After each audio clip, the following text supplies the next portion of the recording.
Fox 35, we're tracking Tropical Storm Nicole, expected to become a hurricane and make landfall late tomorrow night into early Thursday morning, bringing tropical storm force winds and hurricane force wind gusts to Orlando. The impacts where you live and how long this will last. We'll talk about every detail that you need to know coming up next at 10. Fox 35 starts now with breaking news. Tropical Storm Nicole is getting stronger. This brand new track was just released, and all of Central Florida is still in the cone. Yeah, the coast bracing for impact. Evacuation orders already in place, and there is a mandatory evacuation order for Flagler and Volusia counties. Meanwhile, in Brevard County, it is recommended that people along those barrier islands evacuate. The Fox 35 storm team is tracking this storm for you 24/7. Coverage up and down the coast tonight, bringing you updates. But Nicole is not a big story tonight. It's also Election Day. Thanks for joining us. I'm Luann Sorrell. And I'm John Brown. It has been quite a night thus far. A lot going on. Election results are still pouring in, but the dust has settled in Florida's biggest races. Take a look at this. Governor cruises to a second term as governor, and Senator Marco Rubio also winning big tonight, beating out Orlando Democrat Val Demings. Coverage all across the state.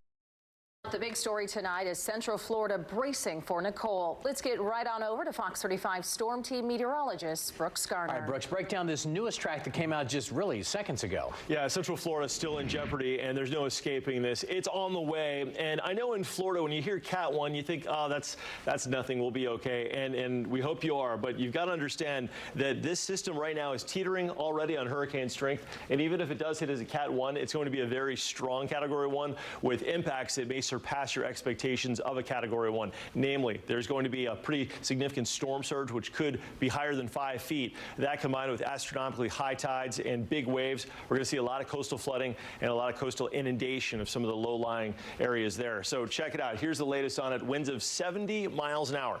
That is just 4 miles per hour away from hurricane strength. It is expected at this point, the forecast, to remain a Category 1 before it makes landfall. Right now, it's still a tropical storm, so it will strengthen. That happens late tomorrow night, early Thursday morning. The center of the cone is near Fort Pierce, but it could easily make landfall farther north at Cape Canaveral or a little bit farther south toward West Palm. At this point, it's such a big system as far as the wind field exceeding 500 miles. That's big wind gusts that even if it takes this track, this will be much the same.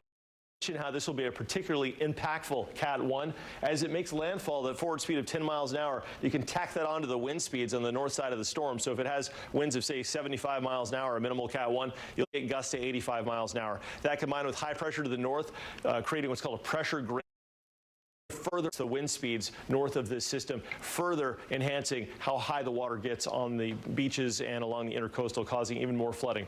We've already caught wind gusts in some of these downpours coming in off of the Atlantic over 50 miles an hour in New Smyrna Beach, and we've got a lot more of this rain on the way. We'll talk about the flooding risks beyond the coast. We'll talk about what may happen inland with the latest track and our latest Fox model. Luann and John, back to you. All right, thanks a lot, Brooks. 50,000 people in Volusia County being told to get out.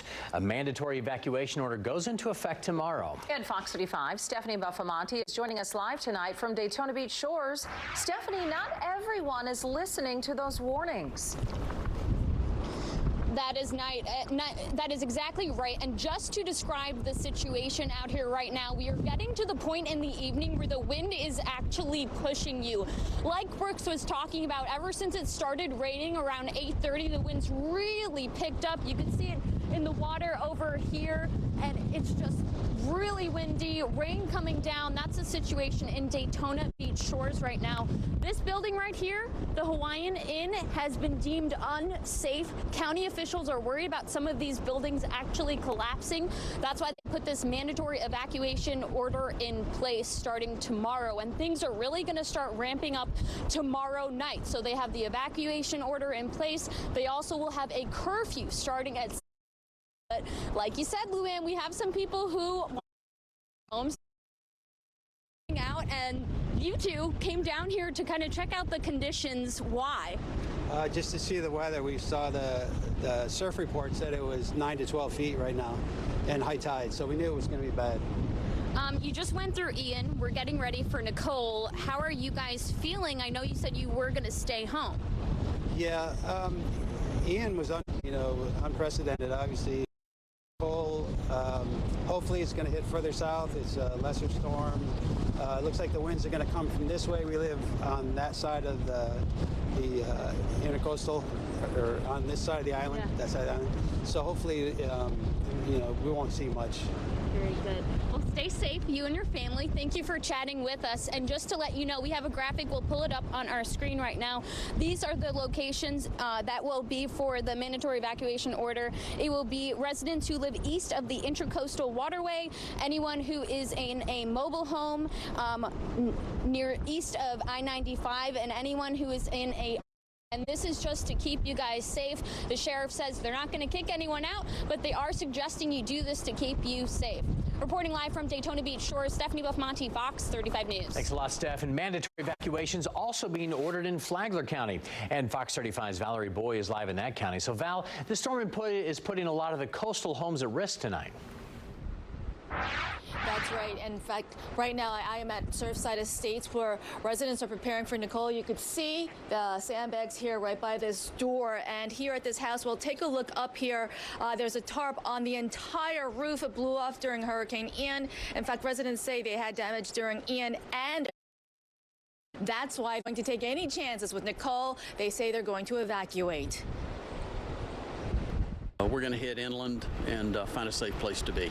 We think it's in our best interest with the tarp on the roofs. Kind of pretty sure they're not going to last through tomorrow night.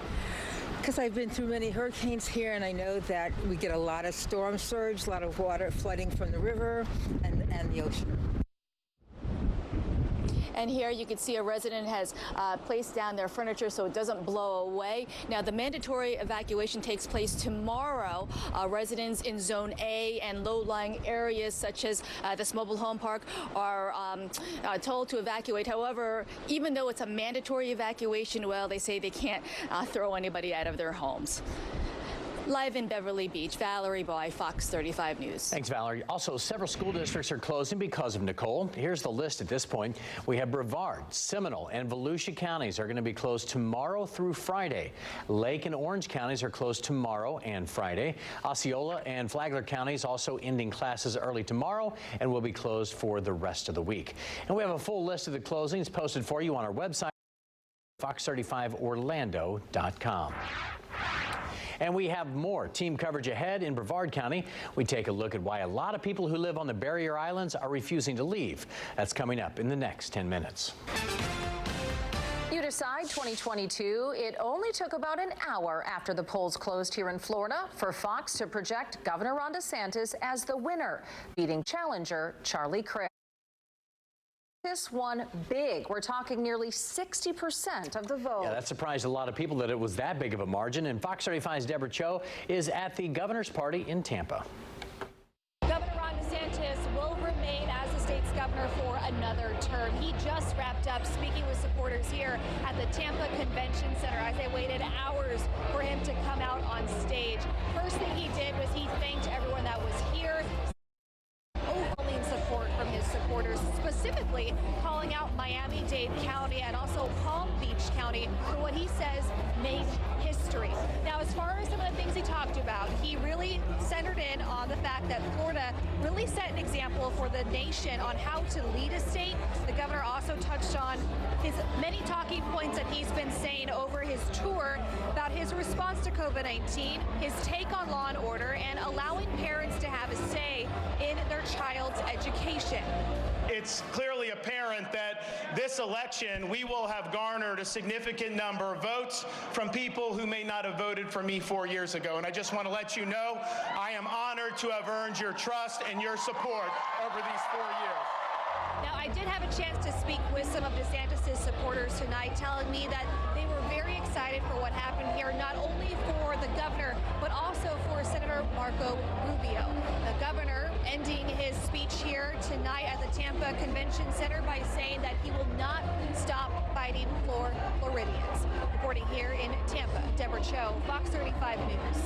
Thanks, Deborah. And on the heels of the victory, former President Donald Trump has a warning for DeSantis, telling him it's probably not a good idea to run for president, though. This is shocking a lot of people. Fox 35 anchor Ray Vieta is live in the Election Alert Center tonight with more. And Ray, this is making national headlines. And Luann, this is the headline from FoxNews.com. It says Trump, DeSantis, a fine guy, but he could hurt himself very badly by running in 2024. Trump adds if DeSantis, quote, does run, I would tell you things about him that won't be very flattering. I know more about him than anybody other than perhaps his wife, end quote. During a rally in Pennsylvania over the weekend, Trump mocked DeSantis and referred to him as Ron DeSanctimonious. Some are calling it a sign of growing tension between the two over 2024. However, when asked whether the two are in some kind of tiff, Trump replied, there's not a tiff with me and I'm way up in the polls. No, there's not. Looking ahead, Trump says he plans to make a major announcement from Mar-a-Lago next Tuesday, the 15th. Live in the Election Alert Center, I'm Ray Vieta. I'll send it back to you, John. All right, thanks a lot, Ray. Still ahead, Florida's big races are decided. Let's see how the balance of power could shift in Congress. Plus, the $20 billion Artemis rocket is still sitting right in Nicole's cone of uncertainty. Hear what NASA is saying ahead of the storm. And somebody just won over $2 billion. We'll take you to the tiny shop where that winning ticket was bought. It is election night, and you're watching Fox 35 News at 10. Fox 35 Storm Team is tracking Nicole with the most powerful tools and the most dedicated team in Central Florida. The Fox 35 Storm Team Thunder Truck will take you live inside the storm, combined with the power of the Fox model to show you where the storm will go next. Depend on the Fox 35 Storm Team tracking Nicole around the clock to keep your family safe. The Fox 35 News app is driven by Toyota of Orlando and Toyota of Claremont. This is tracking the tropics. And Nicole, still a tropical storm. Dry air got pulled into the system, so that's keeping it weaker for now, but it's teetering on hurricane force. Winds of 70 miles an hour expected to make landfall as a hurricane. Details to follow. Join the Fox 35 Care Force for Barktoberfest at Lake Eola. Welcome back. Our election coverage continues tonight. Carlos Guillermo Smith is in a battle for his state House seat. Right now, Susan Placencia has a 4% lead with 97% of the votes now in. From Fox 35 Mission Control, NASA pushing back its Artemis launch date because of Nicole. It was scheduled to blast off coming up on Monday. And the new launch date is now Wednesday, November 16th, just after 1 a.m. NASA says that is pending safe conditions for employees to return to work, as well as inspections of the rocket after the storm. NASA plans to keep that rocket on the launch pad during the storm. They say Artemis can handle wind speeds of up to 85 miles an hour. Category 1 hurricane, however, range from 74 up to 95 miles per hour. Also in Brevard County, some people there are being urged to evacuate ahead of Tropical Storm Nicole. And Fox 35's Connor Hansen continues our team coverage tonight. And Connor, a lot of people you spoke with are refusing to leave. Why is that? Well, John, maybe all the people who were leaving already left, but everyone we've run into tonight tells us they're not leaving. And as we've been here, we've really just felt the wind get stronger and stronger. But even with that, we see people walking up to the beach, walking their dogs, going to check it out. While that storm gets closer, officials here in Brevard County are warning people, suggesting that people in areas like this evacuate by tomorrow morning. Now, take a look at this. They're specifically referring to areas like the barrier islands and places like Merritt Island, people in mobile homes or manufactured homes, homes in low-lying flood-prone areas, people with special medical needs and who need power. As we've driven around this area talking to people, everybody so far tells us they're just going to hunker down and ride out the storm. Take a listen. I think a lot of us have lived here long enough to know that, I mean, yeah, it's a storm to be taken seriously, but at the same time, I know for me personally, if something happens, I want to be there to kind of mitigate, and like if my stuff goes somewhere, I want to see where it goes. And just up the coast, Port Canaveral is bracing for the storm. Earlier tonight, we watched the last cruise ship in the port leave before it officially closes tomorrow morning. The marina already evacuated too, with many smaller boats heading further inland and large ships heading out to sea. Right now, it's still unclear when the port would reopen after the storm. And as for those evacuations, Brevard County has a list of community centers that will open as public shelters starting tomorrow at 9 a.m.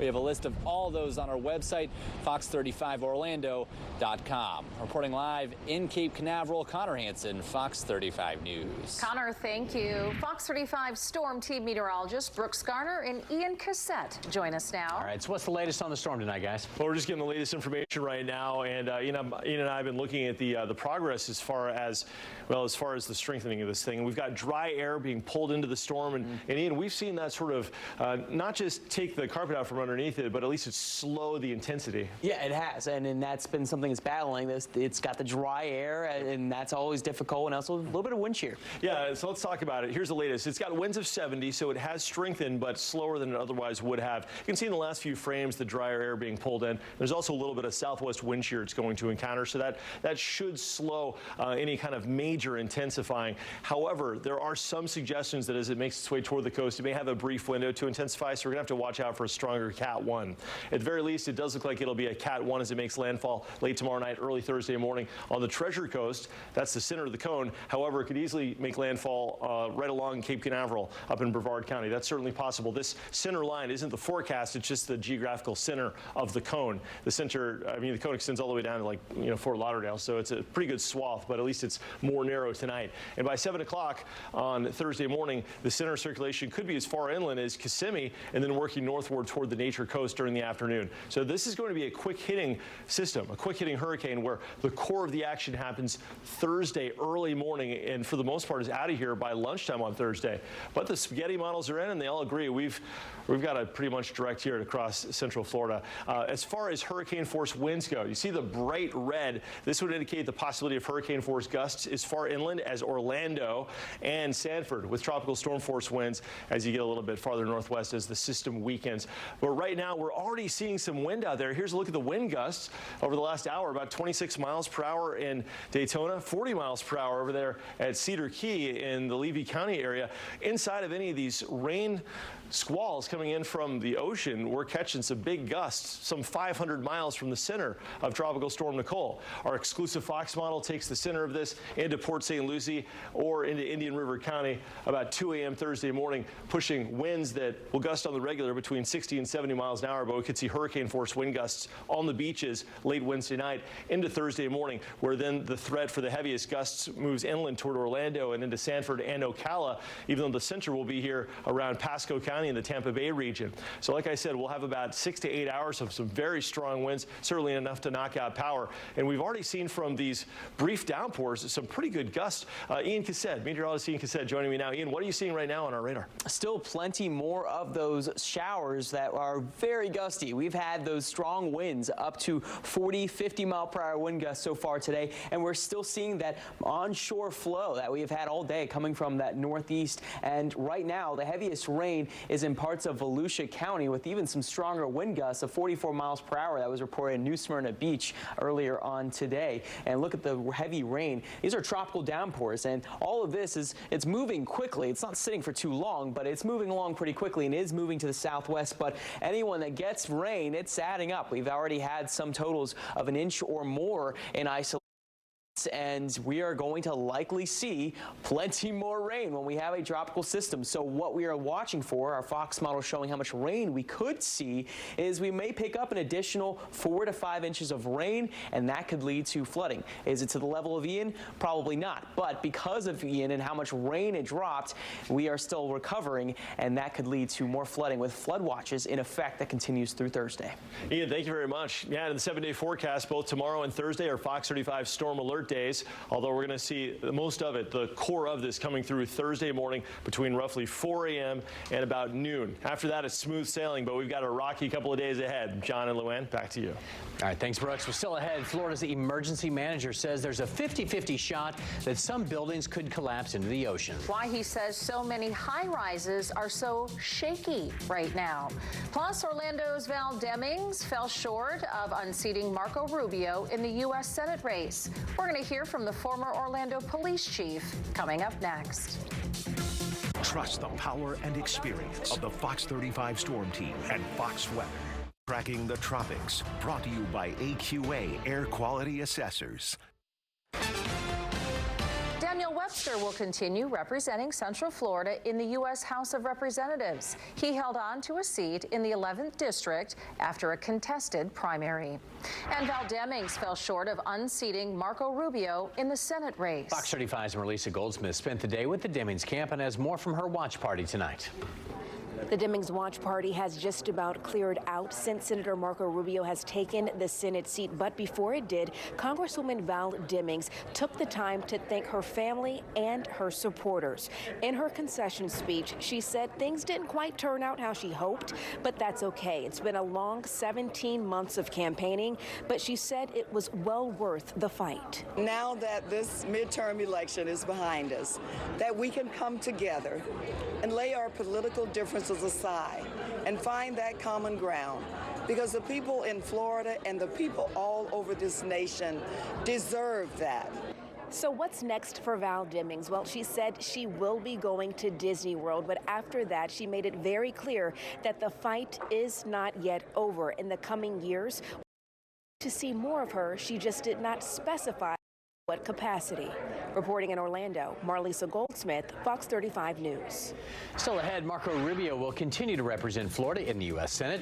We are live from his party in South Florida coming up next. And it was one of the most talked about races nationwide. See how the battle between John Fetterman and Dr. Oz is playing out tonight in Pennsylvania. Plus, if you have travel plans, this story's for you. Nicole might be throwing a wrench in those plans. See which airports are closing and for how long. Straight ahead. Welcome back. Well, all eyes are on Tropical Storm Nicole right now as it continues to intensify. There's a live look at the tourist district in Orange County. We'll call it the calm before the storm. And Brooks Garner joins us once again. So, Brooks, a hurricane has not made landfall here in Florida during the month of November since 1985. Yes, and that came from the Gulf Coast side. You're referencing Hurricane in 1985 that came up from the west. This one coming from the east is literally unprecedented as far as our records go after November 5th having a landfalling hurricane from the Atlantic side here in Florida, but it looks like that's a possibility.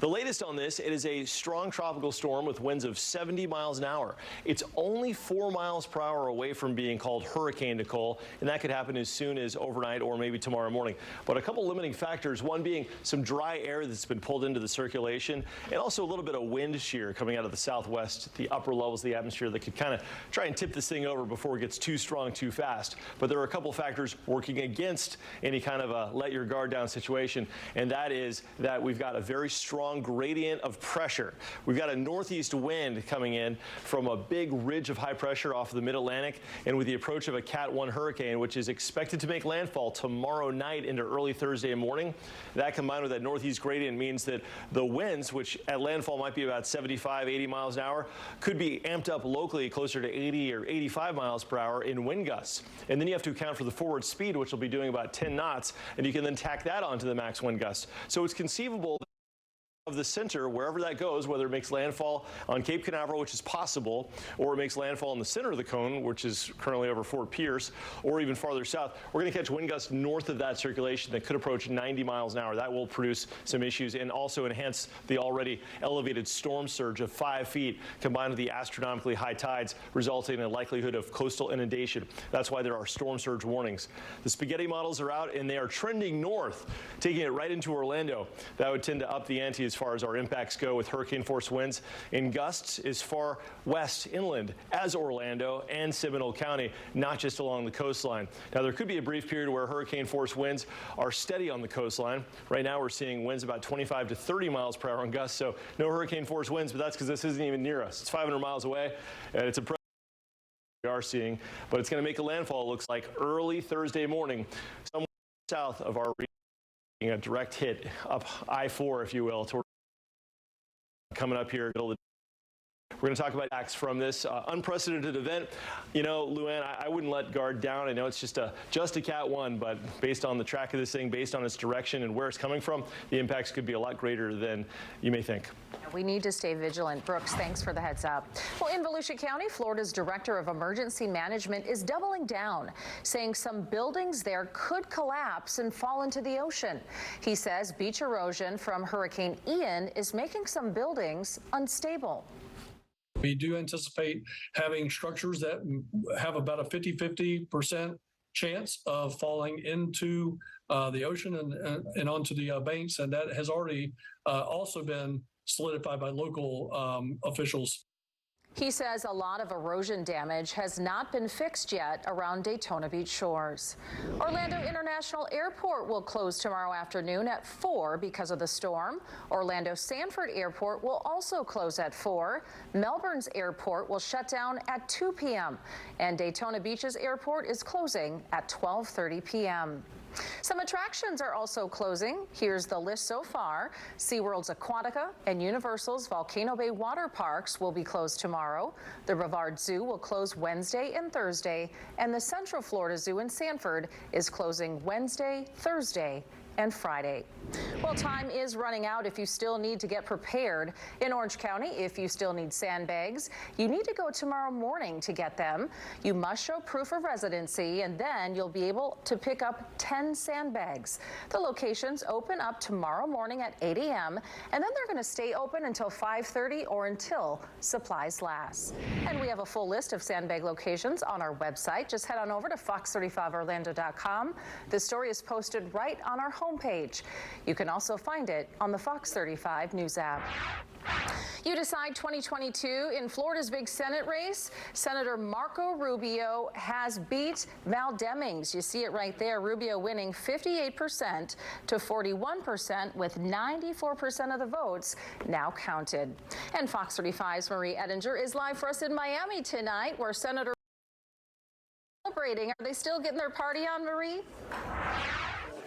Not in this room, at least. I think they've all evacuated. There are a couple bars in the hotel, and we did see those pretty crowded. A lot of that was from the crowd that used to be out here. Now, Marco Rubio has been in politics since 1998, and he just found out he'll be serving the American public for at least another years. In his acceptance speech, he talked a lot about what it means to be an American and what the American public wants. In Miami-Dade, it turns out they want the GOP. This county that has so traditionally leaned left has flipped in this election. And what I'm most proud of is that this community, Miami-Dade, and this state, Florida, a diverse state, you find people in the state from everywhere.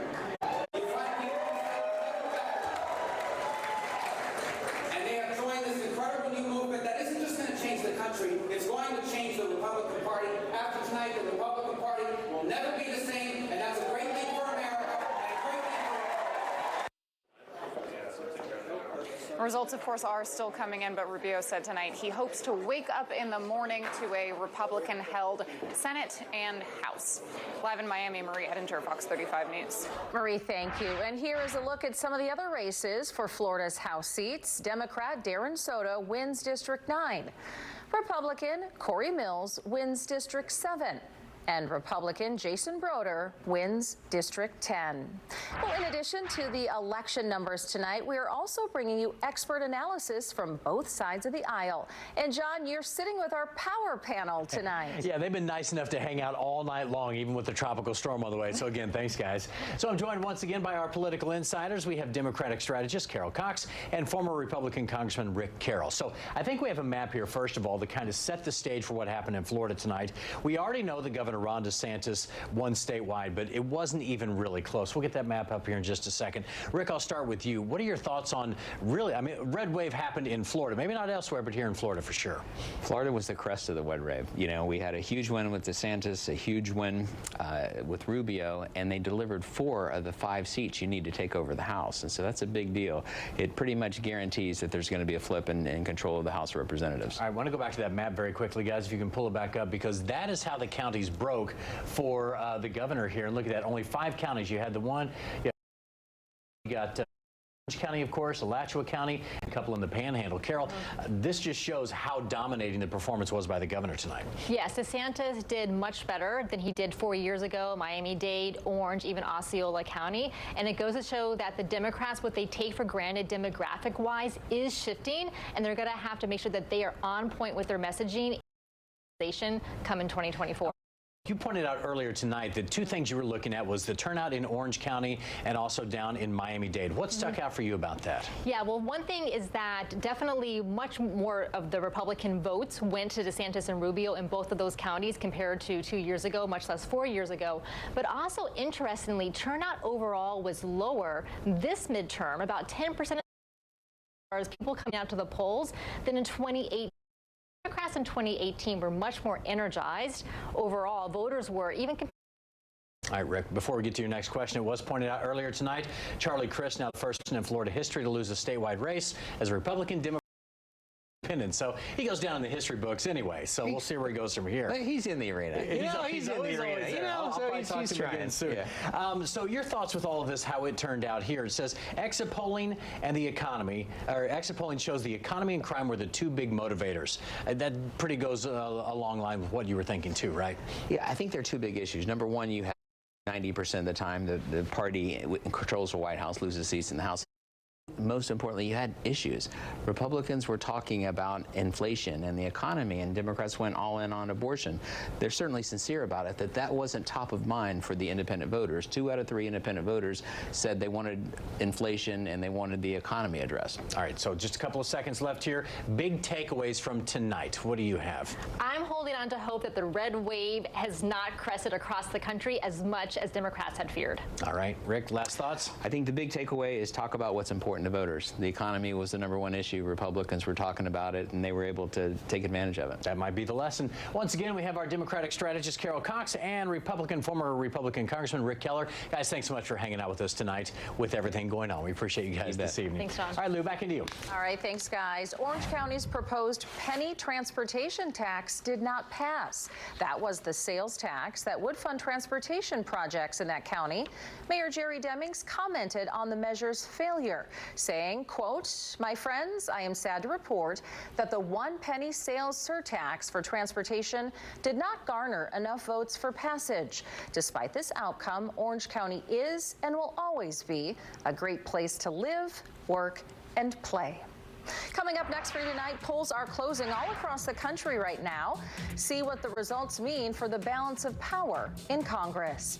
And hear why the National Hurricane Center says Nicole could catch a lot of people off guard across the state of Florida. But first, we are saving you some cash tonight in the Fox 35 Pump Patrol. Gas is $3.27 at the 7-Eleven on Babcock Street and Fee Avenue in Melbourne. We'll be right back. Dear Santa, all I want is the U.S. to win the World Cup. You're the guy that makes reindeer fly. You can make anything happen. All you have to do is believe. I believe. Time and Temperature is brought to you by Morgan & Morgan, America's largest injury law firm. Welcome back. This is a live look tonight at the Bahamas. You can see some dark clouds off the coast right there. Even though it's dark outside, you can still see it. The islands will start to feel the effects of Nicole starting tonight. They're going to get it before we do. And you decide 2022, the balance of power is now up for grabs in Congress. And Fox 35 anchor Ray Vieta is live in the Alert Center tonight with the latest numbers. What are you seeing, Ray? Hey, Lou and John, this is what we're seeing. The Senate right now, the Democrat and Republicans are getting close to 50, as you can see, whereas Republicans are in the lead here at the House. But what we're really paying close attention to are some of the Senate seats, because they are very competitive even at this hour. In particular, let's talk about Georgia between Democratic incumbent Senator Raphael Warnock and Republican Herschel Walker, a football star, and at It is way too close to call. You can see the numbers on your screen. Georgia is 49% to 48% in Warnock. Walker is pulling ahead. Warnock got this seat in a special election, and the reason he got to a special election is because neither candidate got to 50% at the time of the election. So now Warnock is running for a full term, and you can see right now neither of the candidates are at 50%. A runoff will be held on December 6th if they don't get to that 50%. We're also watching the Senate race in Pennsylvania. Results are trickling in right now for Democrat Lieutenant Governor John Fetterman and Republican Dr. Mehmet Oz. At this point, Fetterman is pulling ahead. You can see there by 3 percentage points. Fetterman did suffer a stroke back in May. Oz is backed by former President Trump. They have been in the polls, and as we get to election night, you can see they are still very close. It is too close to call. Something interesting to point out also about Pennsylvania. They count all their ballots, and then they count their ballots for mail-in after the in-person voting. So we may not know the results in Pennsylvania until tomorrow or the days to come. Again, you can see the balance in the Congress right now, the balance of power. As you can see right now, we are still nowhere near calling which party is going to win there. You can see in the House, Republicans are winning. They just need to get 5 seats to get to the majority, and it looks like all indications are they will get that in the House. But the Senate, way too close to call at this hour. We'll keep an eye on all of these races and keep you updated. But for now, live in the Fox 35 Election Alert Center, I'm Ray Vieda. I'll send it back to you, Lou. Ray, thank you much. Well, a live look outside in downtown Orlando tonight. Tropical storm Nicole is expected to go right over that city after making landfall along the East Coast. And Fox 35 Storm Team meteorologist Brooks Garner is tracking it very closely. All right, Brooks, people only have hours left to prepare for the impact here, and this, at least it's not going to stay with us too long. That's right. It'll be a quick hitter. It comes in tomorrow night and it peaks on Thursday. I've got Fox 35 Storm Team meteorologist Ian Cassette with me. We've been analyzing it together, our team coverage, and we're going to get to him in just a second. But let's jump into some of the nuts and bolts of this thing right now. It's got winds of 70 miles an hour, so it's teetering on hurricane strength. A couple limiting factors include some dry air being pulled into the circulation and ultimately some side that it may face just before landfall. That said, if those factors weren't involved, this could easily become a Cat 2, which would up the ante as far as impacts go. But that said, it is expected to become a Category 1 hurricane, making landfall really late tomorrow night, technically really early Thursday morning, anywhere from the Treasure Coast northward to roughly Cape Canaveral. It could easily, by the way, in Brevard County. This is so don't focus too much on the red line. And also, the wind field goes out 500 miles, so even Miami, we would still catch tropical storm force winds. And with high pressure to the north and east, there's a big northeast flow on the beaches, and that is resulting in a storm surge tomorrow that could eclipse 5 feet. Spaghetti models agree. This is heading up our way, so it's not a matter of if it's going to hit, it's how bad. And the latest suggestion is that with hurricane force winds in red pushing all the way into Orlando, we could have extensive power outages. This hits hard starting late Wednesday night, early Thursday morning. For more on those impacts, Ian Cassette with your county by county breakdown. Ian, where's looking bad right now? Well, right now we are still seeing those gusty showers we've had all throughout today, and we've had winds that have gusted over 50 miles per hour. And we were talking earlier, Brooks, about the fact that we're already seeing 50-mile-per-hour wind gusts well ahead of the storm. We are going to be seeing much worse winds once we see this direct impact when the storm makes landfall. And the showers that we've had today, they are loosely connected. They're kind of the outer bands of Nicole, and we're seeing the heaviest rain right now in Volusia County, where we have also had those strong wind gusts reported there in New Smyrna Beach, where we had reports of 44 miles per hour earlier today. But still, some of these squalls or heavy rain showers are pushing along to the southwest, and the heaviest right now is in over parts of Seminole County here. Some of the heavier rain just Oviedo and east of Winter Springs, with moving into Winter Park here, and you're going to hear it. These are going to be loud showers because of the winds whipping about. Now, when we're talking about these impacts, the impacts that we're concerned with here is mostly along the coast. That's where I'm expecting the biggest impacts coming from the storm, where it may make landfall. There are some models that have it making landfall as far north as Brevard County. So Brevard County, you're in a hurricane warning, where we are expecting conditions to deteriorate quickly, even as soon as tonight, where we're seeing those tropical storm force winds that may soon arrive, and then peaking into the morning hours of Thursday, where the storm will likely make landfall early in the morning with wind gusts up to 85 miles per hour or more.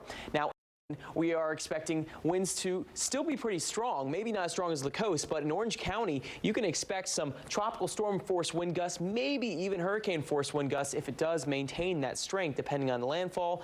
Rainfall, 3 to 6 inches of rain. We have already had about 1 inch to 1.5 inches rain in some spots today. More rain is to come, and Brooks, flooding is a concern here with this system, maybe not to the extent that it was with Ian, but still expected with this storm and that flood watch that's going to continue through Thursday. That's right. We were talking about the comparison between the two storms. Ian's legacy was the inland flooding with over 15 inches of rain. This one, with the incredible fetch of wind over hundreds of miles, will likely be the coastal flooding concerns. You heard some of the more dire possibilities and predictions for places like Volusia County, where there could be some structures in jeopardy thanks to the storm surge undermining the structural integrity.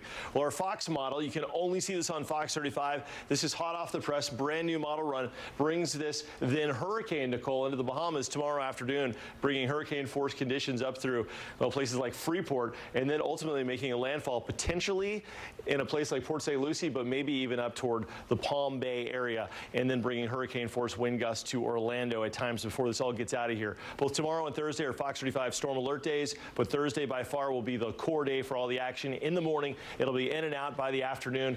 Luann and John, we've got some beautiful blue skies to follow, but that is the latest. But you know what, before we jump into that, let's talk about this. I had the chance to talk to National Hurricane Center Jamie Rome today about the comparisons. You know, we've been talking about Ian versus Nicole. Let's talk to the expert for some of the similarities. How is this storm different than Ian for folks that are comparing them naturally?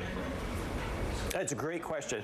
So this storm is not going to rapidly intensify and become a major hurricane like Ian. That said, because of the large size that you just mentioned a second ago, I think it's going to spread its impacts over a much broader area and possibly catch some people off guard. Because a lot of people tend to over-focus on the center.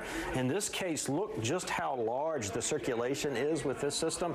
That's all that wind and rain is going to spread on the Florida starting tomorrow.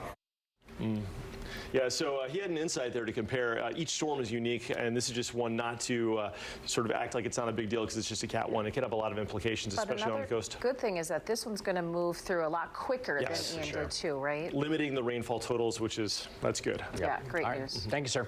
Coming up next here on Fox 35 News at 10, the jackpot winning Powerball ticket not sold in Florida, but you could still be a millionaire. For your chance to win Terry's money, download the free Fox Bet Super 6 app now and play the NFL Sunday Challenge. Fox 35 weather, brought to you in part by the Orlando Sentinel. On us This rain continues. when weather is at its worst and best. Trust the power and experience of the Fox 35 Storm Team and Fox Weather. Welcome back. Just one person won the $2 billion Florida jackpot. Yeah. Ticket, by the way, sold in California. But you could still be a millionaire. The winning ticket was sold at Joe's Service Center in Altadena. It's just I love this, just like a little old mobile shop there. Maybe those guys are the winners in the yellow. I don't know. Numbers were drawn this morning after that 10-hour delay. The Minnesota Lottery taking the blame, saying that there's an issue with its sales verification system. Now, as far as the winner, they can take a lump sum of that nearly $1 billion. Now, if they win the $2 billion, they're going to have to do that payout over 29 years. A bunch of people in Florida were close to winning the jackpot, though. 26 tickets won somewhere between $50,000 and $2 million. So there's a few winners here in Florida. That's not Take bad. that. Not bad. $2 million will work. $1 million or two, yeah. All right, we want to get you updated on today's top stories. We start with Fox 35's Stephanie Buffamonte. Stephanie.